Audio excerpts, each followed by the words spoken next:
চট্টগ্রাম বিশ্ববিদ্যালয়তে এমন একটি ভয়ানক জায়গা আছে যেখানে কিনা প্রতি বছরই একজন করে মারা যায়। কি আমার কথা শুনে অবাক হচ্ছেন না?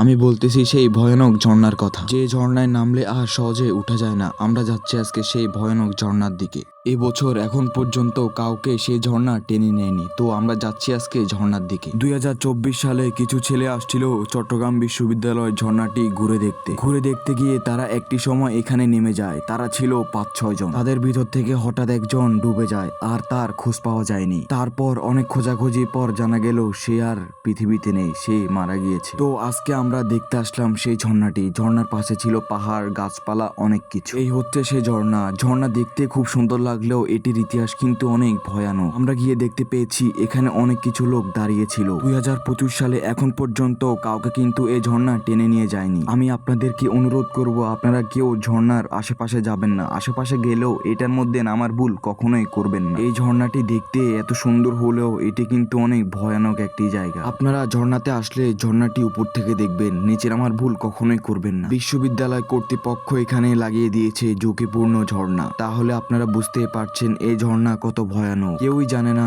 এটির মধ্যে কি রয়েছে, কি মানুষকে নিচে টেনে নিয়ে যায়।